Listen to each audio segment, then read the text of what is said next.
vehicle.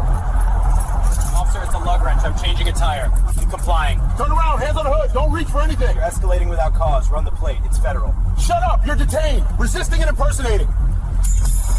The high-definition dash cam mounted on the windshield of the cruiser was recording in 4K resolution, capturing every heat wave rising off the asphalt of Interstate 95. It was 1:15 in the afternoon, the sun was punishing, and the humidity was thick enough to wear like a coat. Officer Kyle Brannigan, 28 years old and just 4 years out of the academy, didn't know that the man he was speeding toward was not a criminal, nor was he a stranded motorist in need of a tow truck. The man wiping sweat from his brow with a silk handkerchief was Marcus Sterling, the 58-year-old regional administrator for the Federal Highway Administration. Marcus had spent the last 30 years of his life drafting the very safety protocols that governed the roads beneath his feet. He had testified before Congress on infrastructure stability. He managed a budget that exceeded the GDP of some small nations, and at this precise moment he was simply trying to change a flat tire on his government-issued Chevrolet Tahoe. The Tahoe was parked perfectly on the shoulder, well outside the white fog line, exactly as the Department of Transportation safety manuals that Marcus had helped edit dictated. He had engaged his hazard lights. He had placed a reflective safety triangle 50 feet behind the vehicle. He was wearing a high-visibility vest over his charcoal gray suit, a vest he kept in the emergency kit for exactly these situations. Marcus was a man of procedure. He believed in rules because rules saved lives.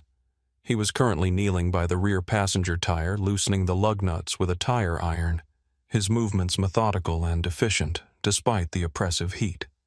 He checked his watch. If he hurried, he would only be 15 minutes late for his inspection meeting with the state engineers. When he saw the flashing red and blue lights reflect off the polished chrome of his bumper, Marcus felt a brief surge of relief.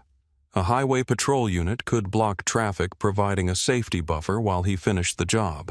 It was standard procedure for officers to assist stranded motorists on federal interstates, especially in dangerous heat.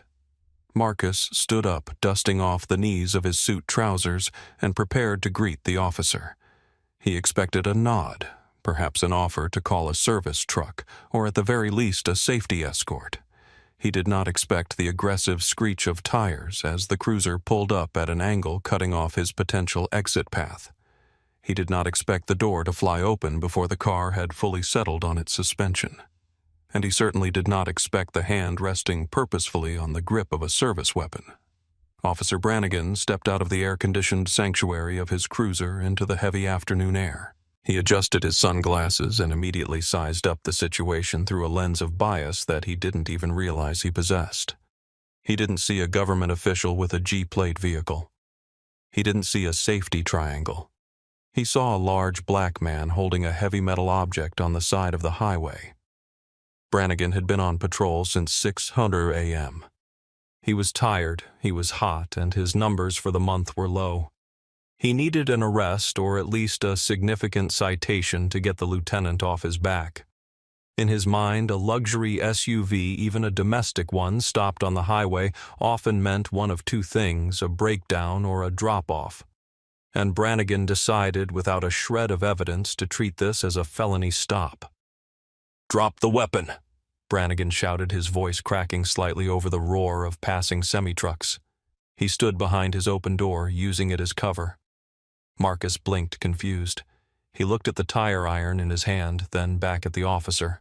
He lowered the tool slowly to his side, keeping his movements deliberate. "Officer, this is a lug wrench. I have a flat tire." "I said drop it. Now put it on the ground and step away from the vehicle." Brannigan's hand tightened on his holster. He wasn't drawing yet, but the threat was implicit and heavy. Marcus Sterling had navigated the treacherous waters of Washington, D.C. politics for decades. He knew how to handle aggressive senators and hostile contractors. He took a deep breath, channeling that same professional calm. He bent at the knees, keeping his back straight and hands visible, and placed the tire iron gently on the asphalt. He then took 2 steps back, raising his hands to shoulder height, palms open. "I am complying, officer." Marcus said, his voice projecting clearly over the traffic noise. "I am Marcus Sterling, a federal official with the Department of Transportation. This is a government vehicle. I experienced a blowout at mile marker 142, and I am effecting a repair." Brannigan didn't hear federal official. He didn't hear government vehicle. All he heard was a suspect talking back, trying to control the interaction. Brannigan stepped out from behind his door, walking onto the shoulder with a swagger that masked his insecurity. He was the authority here. He was the law, and he didn't like being lectured by a man in a vest. "I didn't ask for your life story," Brannigan snapped, closing the distance between them. "I asked you to step away. Keep your hands where I can see them. Why is this vehicle unmarked?" "It is not unmarked," Marcus corrected gently, nodding toward the rear bumper. "It bears a U.S. government license plate, G14998. If you run the tag, it will come back to the General Services Administration assigned to the Federal Highway Administration." Brannigan glanced at the plate but didn't radio it in. He didn't want to be wrong. He wanted to find something. "Looks like a fake plate to me," Brannigan sneered. "We've had reports of traffickers using fake government tags to move product up the I-95 corridor. You match the description." There was no report. There was no description. It was a fabrication, a ghostly justification conjured up in the heat of the moment to validate his hostility. Marcus knew it immediately. He knew the stats on trafficking interdictions. He read the reports weekly.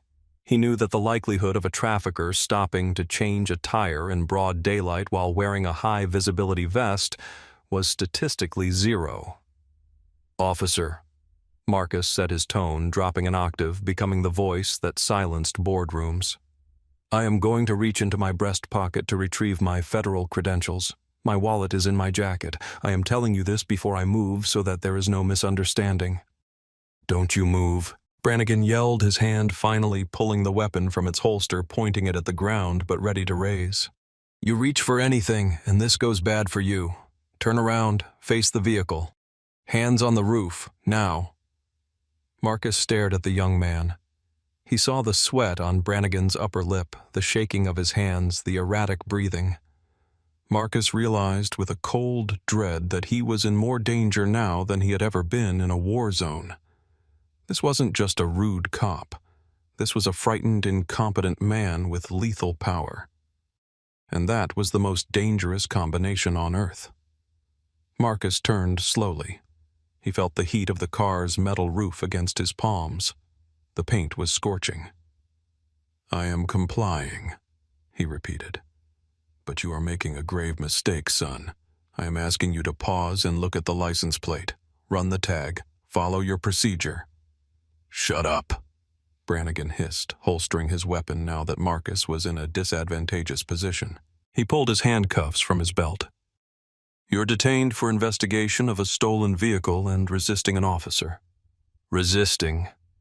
Marcus asked, his cheek pressed against the hot metal as Brannigan kicked his legs apart. "I have followed every instruction you have given. I have identified myself. I have identified the vehicle. You're running your mouth. That's resisting," Brannigan said. He grabbed Marcus's left wrist and twisted it behind his back with unnecessary force. A sharp pain shot up Marcus's shoulder, a rotator cuff injury from his college football days flaring up instantly. "Officer, I have a mobility issue in that shoulder." Marcus grimaced. "Please, there is no need for force. I am a federal administrator." "Yeah, and I'm the Queen of England," Brannigan muttered, slapping the second cuff onto Marcus's right wrist and ratcheting them tight.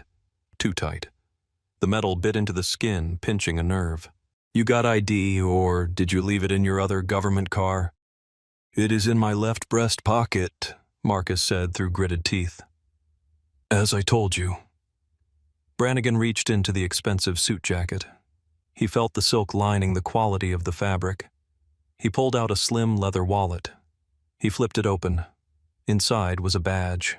a heavy gold badge with the eagle and shield of the United States, and a laminated ID card identifying Marcus Sterling as Regional Administrator Level 4 security clearance.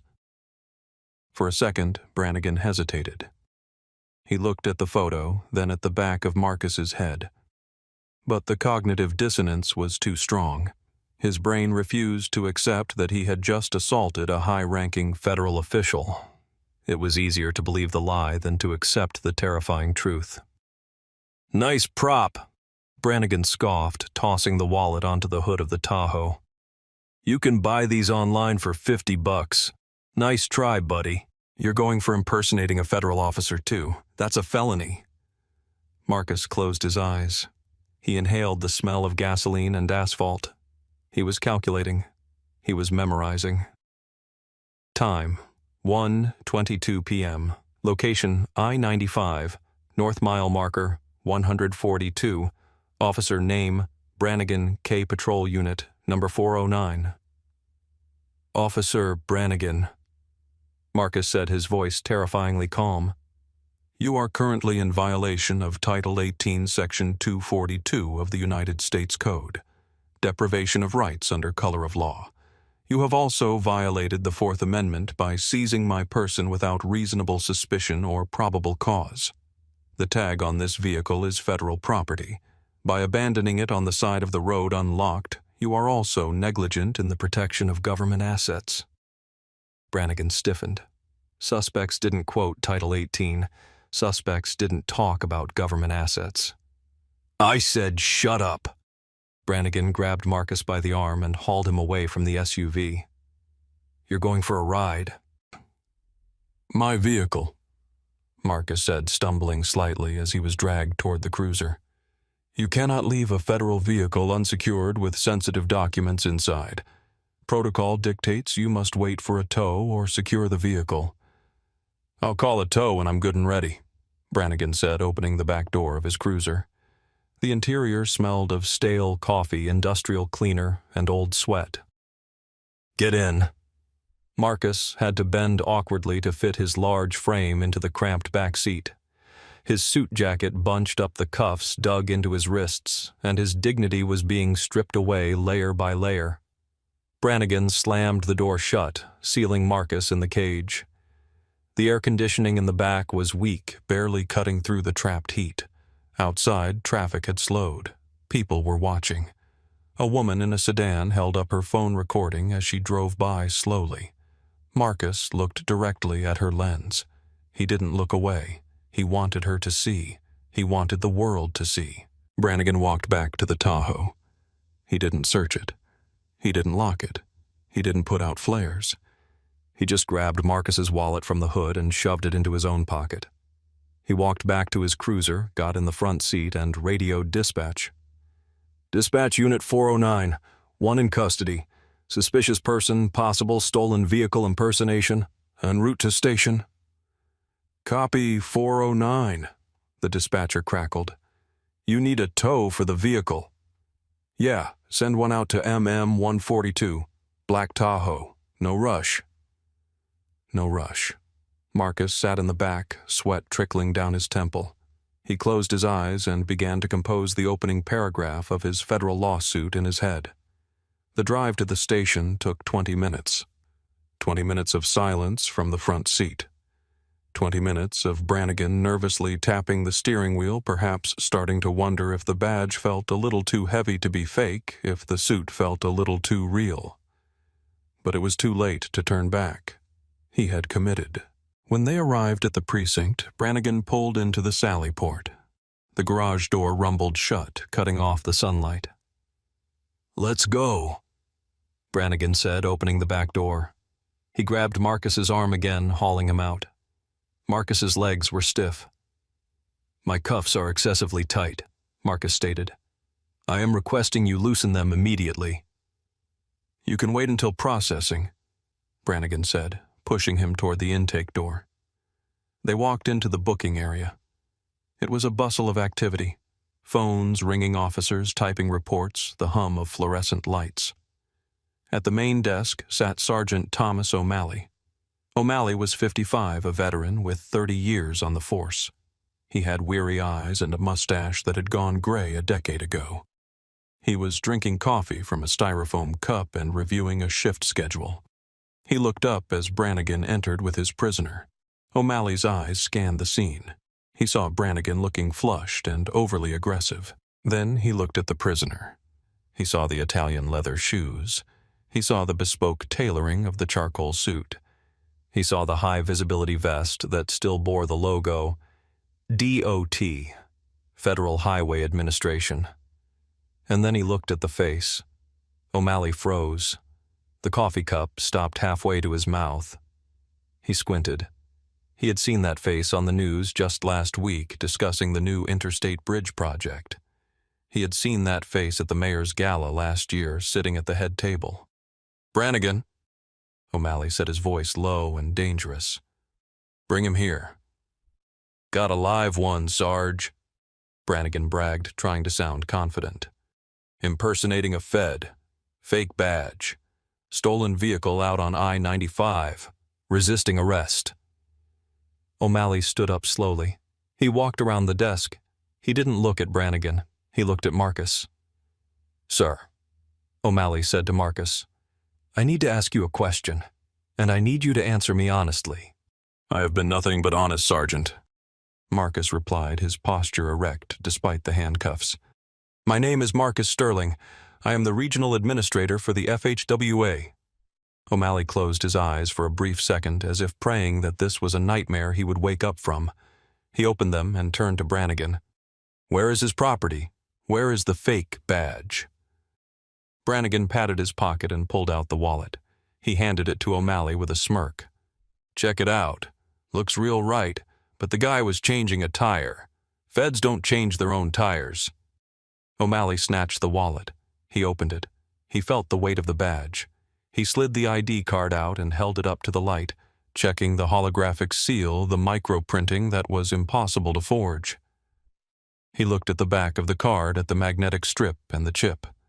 O'Malley's face went pale. He looked at Brannigan with an expression of absolute disbelief, mixed with fury. "You idiot," O'Malley whispered. Then he roared, "You absolute moron." The entire booking room went silent. Officers stopped typing. The hum of conversation died instantly. "Unlock him," O'Malley barked, pointing at Marcus. "Unlock him right now." "Sarge, he was resisting," Brannigan started to protest. "Unlock him before I rip those keys out of your hand and do it myself," O'Malley shouted, stepping into Brannigan's personal space. "Do you know who this is? This is the man who signs the checks for the roads you drive on. This isn't a fake ID, you incompetent fool. This is a federal credential." Brannigan's hands started to shake. The reality crashed down on him like a collapsing building. The suit, the car, the confidence. It wasn't an act. He fumbled with the keys. It took him 3 tries to get the key into the handcuffs. When the mechanism clicked open, Marcus rubbed his wrists. There were deep red indentations where the metal had cut into his skin. "Mr. Sterling," O'Malley said, his voice trembling slightly. I cannot express how sorry I am. There has been a terrible mistake." Marcus adjusted his cuffs. He straightened his tie. He looked at Brannigan, who was now shrinking back against the wall, looking like a child who had broken a priceless vase. "It was not a mistake, Sergeant," Marcus said coolly. "A mistake is a clerical error. A mistake is a wrong turn. This was a calculated series of civil rights violations, abuse of power, and a felony deprivation of liberty. I was kidnapped from the side of a federal highway." I thought," Brannigan stammered. "You didn't think," Marcus cut him off. "That is the problem. You assumed, you profiled, and you acted on bias instead of fact." "I want the chief down here," Marcus said, turning to O'Malley. "And I want the city attorney. And I want a medical examiner to document these injuries to my wrists. And I want the dash cam footage secured immediately. If 1 second of that video goes missing, I will bring the full weight of the Department of Justice down on this precinct. We will secure everything, sir, O'Malley said, reaching for the phone. I'm calling the chief now. Please come into my office. Let me get you some water. Let me get you a chair. I will stand, Marcus said. I want to stand right here where everyone can see me. And I want Officer Brannigan to stand right there where I can see him. 20 minutes later, the police chief burst through the doors, tie askew, breathless. He took one look at Marcus Sterling, a man he had shaken hands with at a ribbon-cutting ceremony 2 months ago, and looked as if he might be sick. Mr. Administrator, the chief began. I am horrified. I am... Save it, Chief, Marcus said. I am not interested in apologies. I am interested in procedure. I want a copy of the arrest report. I want a copy of the dispatch logs. And I want to know why this officer, he pointed a steady finger at Brannigan, has a badge. We will launch a full internal investigation immediately, the chief promised. You will? Marcus nodded. But so will my office, and so will the FBI, because when you arrest a federal official on false charges, it becomes a federal matter. Marcus left the station an hour later. He did not take a ride from the police. He called his own driver. As he waited on the steps of the precinct, his wrists throbbing, he checked his phone. The video from the woman on the highway had already been posted. It had 40,000 views. The title was, Cop Arrests Black Man in Suit Changing Tire. By the next morning, the video had 4 million views. The narrative had shifted from a local incident to a national scandal. The visual was too perfect, too damning. The juxtaposition of Marcus's calm demeanor and Brannigan's frantic aggression was undeniable. Marcus filed his lawsuit on Monday morning. It was not a simple complaint. It was a 40-page indictment of the department's training, hiring, and supervision practices. It detailed every statute Brannigan had violated. It cited case law that Brannigan had likely never read. The internal affairs investigation was swift, fueled by the terrifying pressure of national media attention. They pulled Brannigan's history. It was a treasure trove of bias. In his 4 years, Brannigan had stopped black motorists at a rate 3 times higher than the department average. He had a history of insubordination complaints from citizens that had been dismissed by previous supervisors. He had a pattern of escalating minor traffic stops into searches. But he had never stopped someone who knew the rules better than he did. That was his fatal error. The city council held an emergency meeting. The mayor, desperate to save his own career, threw the police department under the bus. Zero tolerance, he told the press. 6 weeks after the incident, Kyle Brannigan sat across from the review board. He looked smaller now. The arrogance was gone, replaced by a sullen resentment. He tried to argue that he was just following his training, that he felt threatened. Threatened by a lug wrench, the board chairman asked. Held by a man in a 3-piece suit who identified himself immediately. He was arrogant, Brannigan muttered. He was superior to you, the chairman corrected, in rank, in conduct, and in knowledge of the law, and you couldn't handle that. Brannigan was terminated effective immediately. The state revocation board stripped him of his peace officer certification permanently. He would never wear a badge again. He would never carry a gun for the state again. The settlement came 3 months later. The city didn't want to go to trial. They knew a jury would destroy them. They offered $4.5 million. Marcus accepted. But Marcus Sterling didn't buy a boat. He didn't buy a vacation home. He took the check and he started the Sterling Justice Initiative. He created a scholarship fund for the children of people who had been wrongfully arrested or incarcerated. He funded a legal clinic that provided free representation for motorists stopped on that specific stretch of I-95. And he went back to work. A year later, Marcus stood at a podium at the FHWA headquarters. He was announcing a new federal guideline for highway safety interactions. It was called the Brannigan Protocol, named ironically after the man who had tried to humiliate him.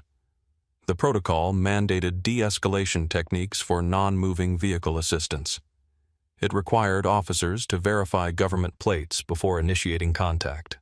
It required respect. Marcus looked out at the audience of reporters and engineers. He looked tired but strong. "We build roads to connect people," Marcus said into the microphone. "That is our job. But a road is only as safe as the people who patrol it. We cannot have a system where a flat tire is a death sentence or a jail sentence depending on the color of the driver's skin. I was lucky. I had a title. I had a badge. I had the resources to fight. But what about the teacher, the nurse, the student? They don't have my badge, so we must be their shield." The story of Marcus Sterling isn't just about a bad cop getting fired. It's about the terrifying reality that even doing everything right, being successful, being lawful, being respectful, isn't always enough to protect you from bias. It's a reminder that authority without accountability is just tyranny. Marcus still drives that Tahoe. He still inspects the roads. But now, when he sees a police car in his rearview mirror, he doesn't feel relief. He feels the phantom weight of handcuffs on his wrists. And he remembers that justice is not a guarantee. It is a constant, exhausting battle. What do you think was the $4.5 million settlement enough for the humiliation Marcus endured? Or should the supervisors who ignored Brannigan's pattern of behavior for years also have lost their jobs? Let me know your thoughts in the comments below. And if you believe that no one is above the law, especially those who enforce it, please hit that subscribe button. We need to keep telling these stories until we don't have to anymore. Stay safe out there. Yes, step out of the vehicle, now. For a rolling stop? Officer, that's not lawful. Write the ticket. I smell marijuana. Don't make this harder. There is no marijuana. I'm the state prosecutor. You're crossing a line. You're under arrest. I am exiting under duress. Remember this moment. Yes. The suburb of Oak Creek was the kind of place where lawns were manicured to within an inch of their lives, and the loudest noise was usually a leaf blower. It was 10:15 a.m. on a bright, clear Tuesday in October. Officer Kyle Vance sat in his cruiser parked partially obscured by a large oak tree near the intersection of Elm and Sycamore. He was bored.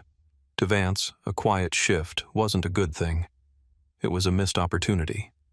He had a reputation back at the precinct, one that the younger officers admired and the older veterans, the ones who had seen careers rise and fall, viewed with deep suspicion. Vance was a hunter.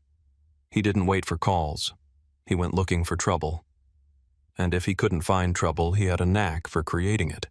He was scanning the traffic, his eyes filtering every car through a lens of suspicion. A soccer mom in a minivan. Ignore. A contractor in a pickup truck. Ignore. Then he saw it. A charcoal gray Mercedes-Benz GLS gleaming in the sunlight, rolling slowly toward the stop sign. Behind the wheel was a black woman. She looked to be in her early 50s, wearing sunglasses. To most people, this was just a neighbor driving home or to work. To Kyle Vance, it was an anomaly.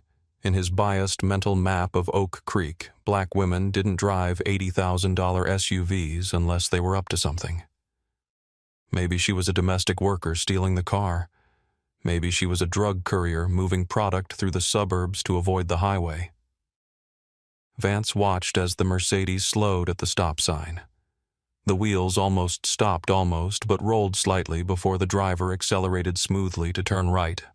It was the infamous California roll, a technical infraction committed by 90% of drivers in the neighborhood. Usually Vance wouldn't blink, but today he saw his opening. He threw his car into gear tires crunching on the gravel and swung out behind her. He didn't hit the lights immediately. He tailed her for 2 blocks running the plates. The car came back registered to an E. Ross at a local address. No warrants, no stolen report.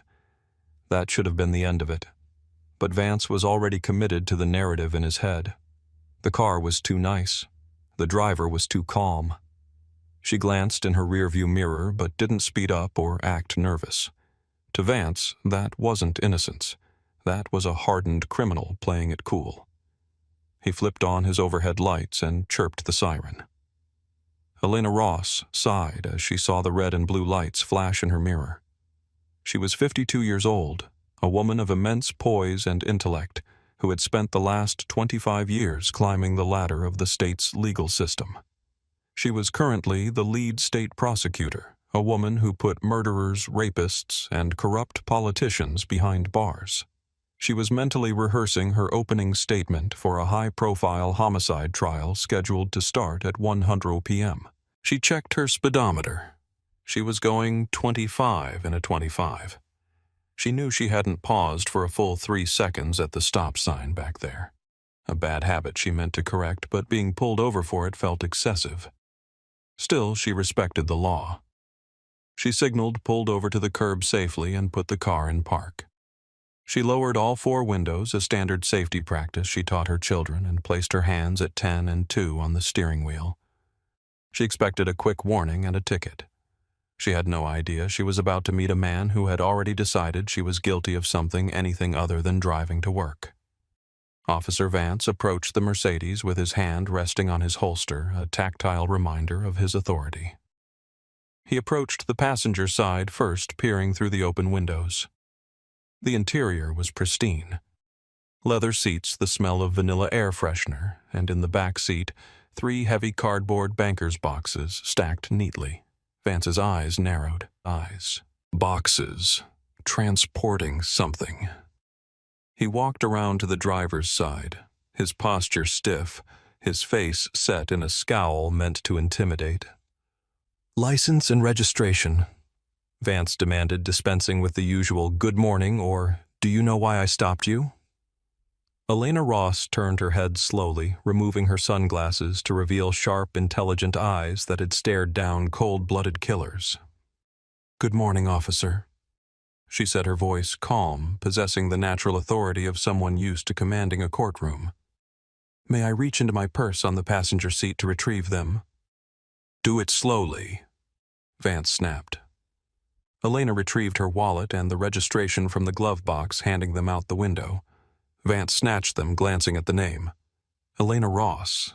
It meant nothing to him. He didn't follow local politics, and he rarely spent time in the courtroom. He preferred the street. "You know you ran that stop sign back on Elm," Vance accused. "I believe I slowed down significantly, officer, but if I failed to come to a complete stop, I apologize. I'm on my way to the courthouse, and perhaps I was a bit distracted thinking about work." "The courthouse." Vance smirked, looking at the boxes in the back again. "You got a court date? You in some kind of trouble, Ms. Ross?" Elena paused, realizing the officer's tone was not just professional curiosity, it was condescending. "I work at the courthouse, officer. I'm due there shortly." Vance chuckled, a dry, humorless sound. "Right, you work there. Janitorial administration." Elena's grip on the steering wheel tightened slightly, the only sign of her irritation. "I am a prosecutor for the state." Vance looked at her, a black woman in a luxury car claiming to be a prosecutor, and he simply didn't believe her. It didn't fit his worldview. "Uh-huh. A prosecutor. You got a badge to prove that?" "My credentials are in my briefcase in the trunk. If you'll allow me to—" "Stay in the car," Vance ordered, his voice rising. "I don't need you digging in the trunk. You know, people who lie to police officers just make it harder on themselves. Now what's in the boxes in the back seat?" "Those are case files," Elena said, her voice dropping an octave, becoming colder. "Sensitive legal documents regarding an active homicide investigation. And, officer, I must insist that we proceed with the citation so I can leave. I have a judge waiting." "The judge can wait," Vance said, stepping back and leaning down to look her in the eye. "I think you should step out of the vehicle." "For a traffic violation?" Elena asked, brows furrowed. "That is not standard procedure. I have provided my identification. I have admitted to the potential rolling stop. Write the ticket, officer." "I smell marijuana," Vance lied. It was a reflex, a tool he had used 100 times to bypass the Fourth Amendment. "Step out of the car, now." There is no marijuana in this car, officer. I am a state prosecutor. You are making a grave error. Last warning, Vance said, his hand moving to the handcuffs on his belt. Step out or I will drag you out. Elena Ross knew the law better than Officer Vance knew the back of his own hand. She knew the case law regarding pretextual stops. She knew Pennsylvania vs. Mims, and she knew that resisting physically on the side of the road was a death sentence, or at least a guarantee of injury. The battlefield she controlled was the courtroom, not the roadside. I am exiting the vehicle under duress, Elena stated loudly, ensuring the body camera Vance wore and the dash cam of his cruiser picked up the audio. She unbuckled her seatbelt and opened the door. She stepped out, standing tall at 5'7", smoothing her blazer. She wore a tailored navy suit and pearls the uniform of her profession. Vance spun her around immediately. Face the car. Hands on the roof. Officer, this is unnecessary, Elena said, complying. You have no probable cause to detain me outside of the vehicle. I told you I smell weed, Vance muttered, patting her down. His hands were rough, invasive. He found nothing but a phone and a pen. Stay here. Don't move. Vance walked to the back door of the Mercedes and yanked it open. Officer. Elena turned her head. I do not consent to a search. You do not have a warrant, and you do not have probable cause. Those boxes contain privileged attorney work product. They are confidential state documents.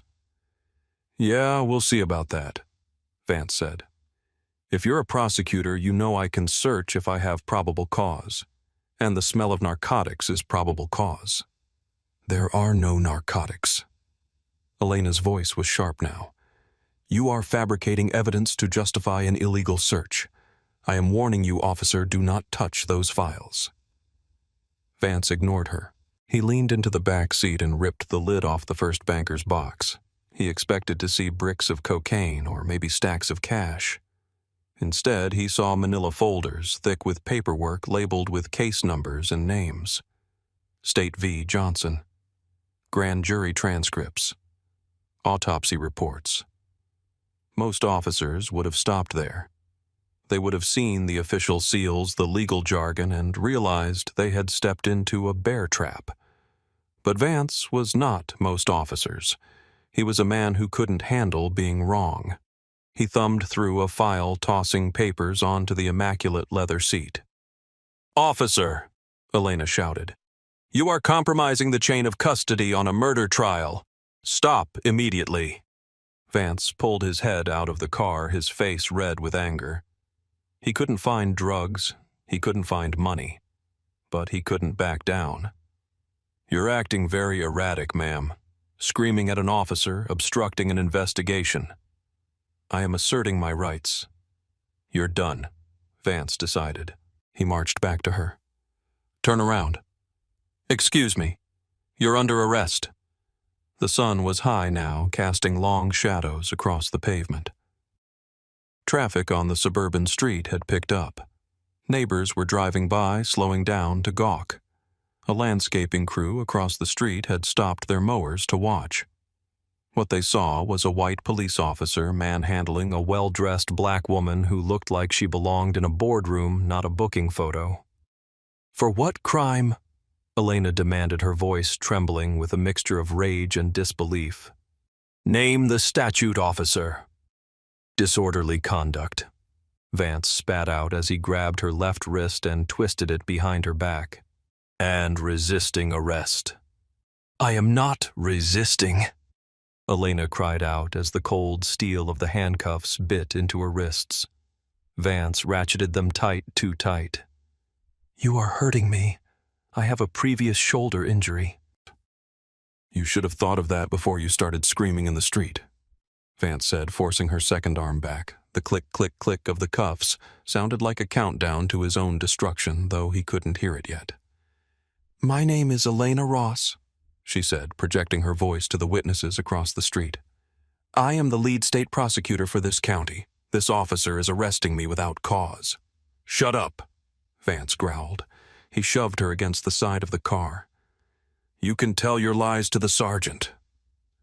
A silver sedan slowed to a crawl, passing them. The driver, an older white man, rolled down his window. "Officer, is everything all right? That lady looks—" "Move along, sir, police business," Vance shouted, waving the man off aggressively. Vance grabbed Elena by the upper arm, his fingers digging into her bicep, and marched her toward his cruiser. She stumbled in her heels, but regained her footing. She didn't struggle. She didn't pull away. She walked with as much dignity as a person can retain, with their hands shackled behind them. "You need to secure my vehicle," Elena said calmly as he opened the back door of the squad car. "The files in the back seat are classified. If they are lost or compromised, that is a felony, officer." "I'm having it towed," Vance said dismissively. "They can search it thoroughly at the impound lot."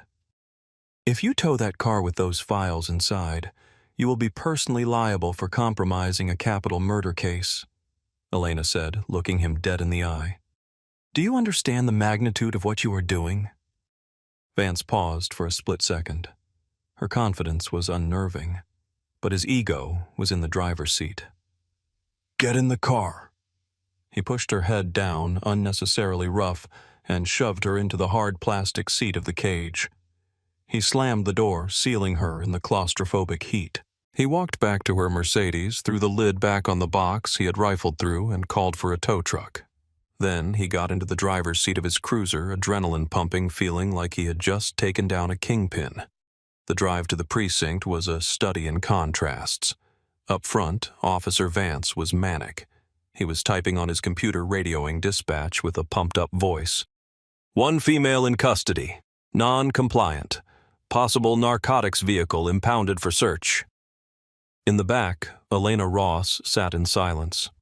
She closed her eyes and began to categorize every single action Vance had taken.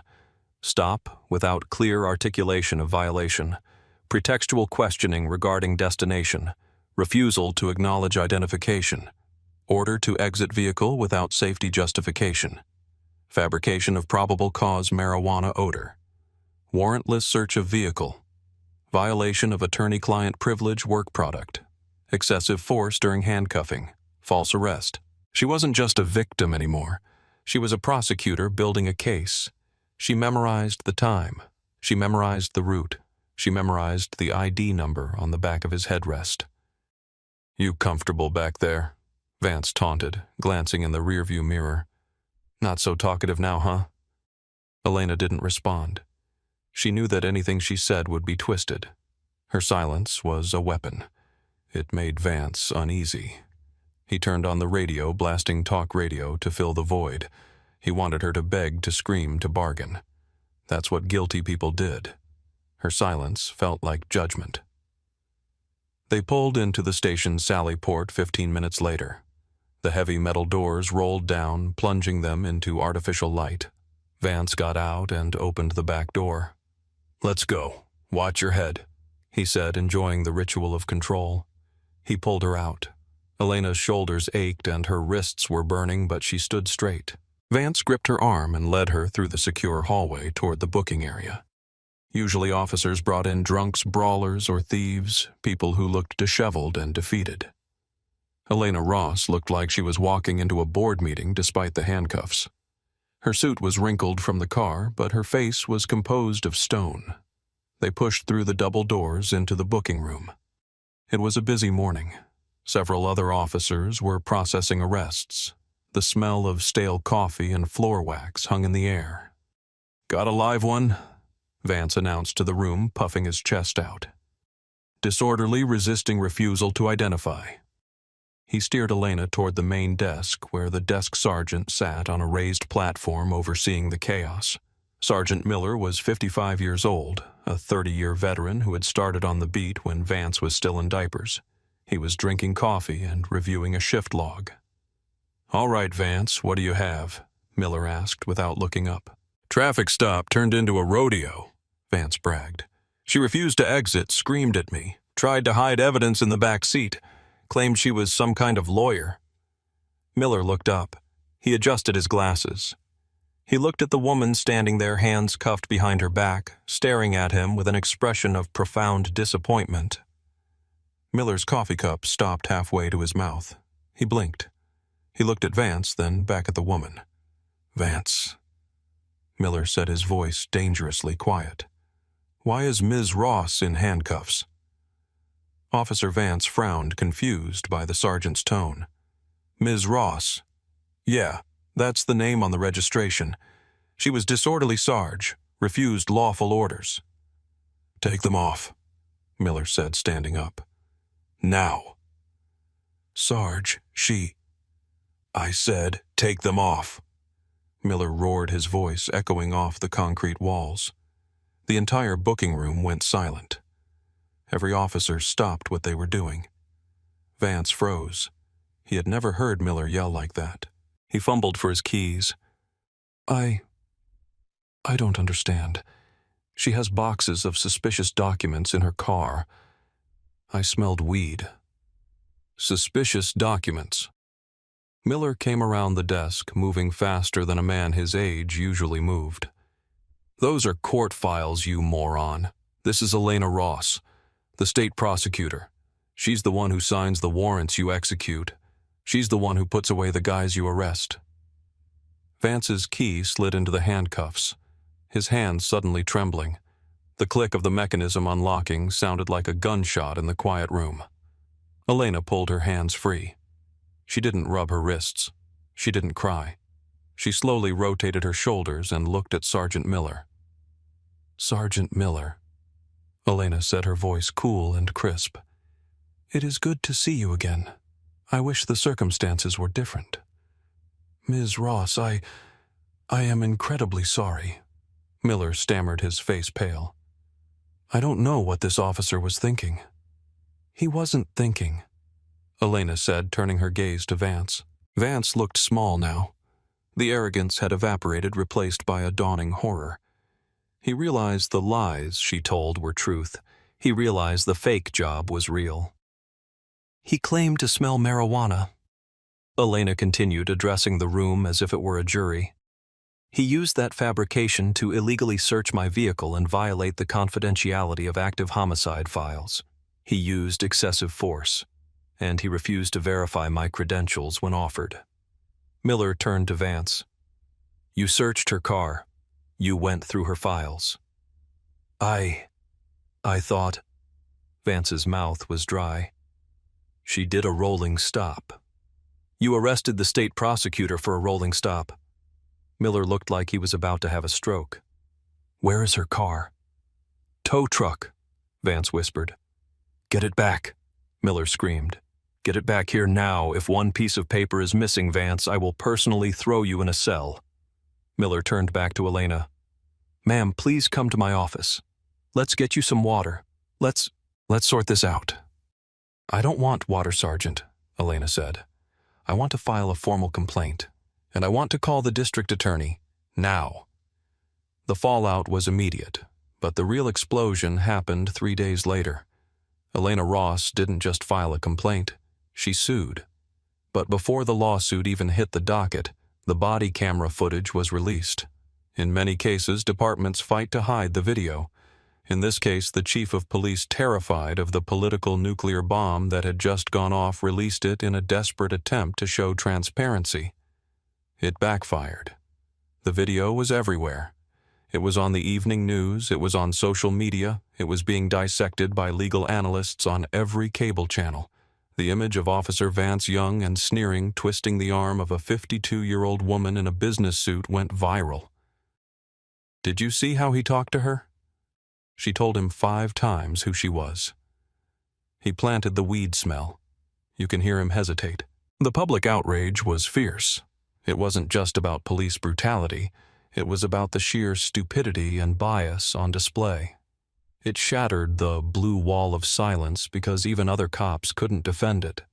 Police unions usually rushed to defend their own, but the union rep for Oak Creek stayed silent. How could they defend an officer who arrested the woman responsible for prosecuting criminals? It was indefensible. Investigative journalists dug into Vance's past. They found what Internal Affairs had ignored. 18 complaints in 5 years. Excessive force against a teenage boy. verbal abuse of an elderly man, profiling complaints that were dismissed as unfounded. Vance had a pattern of targeting people of color in the affluent suburb, treating them as intruders. Elena Ross held a press conference on the steps of the courthouse, the same courthouse she had been prevented from reaching that morning. She stood with her legal team, her wrists still bandaged. "This is not just about me," she told the bank of microphones. "I am a woman of means. I know the law. I have the district attorney on speed dial. And yet I was powerless on the side of that road. If this can happen to me, imagine what happens to a young man with no connections, no legal training, and no voice." Officer Vance didn't see a prosecutor. He saw a stereotype, and he felt entitled to dismantle my rights because of it.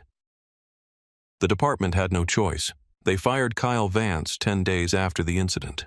But that wasn't enough. The state attorney general's office, Elena's colleagues, opened a criminal probe into Vance for deprivation of civil rights under color of law.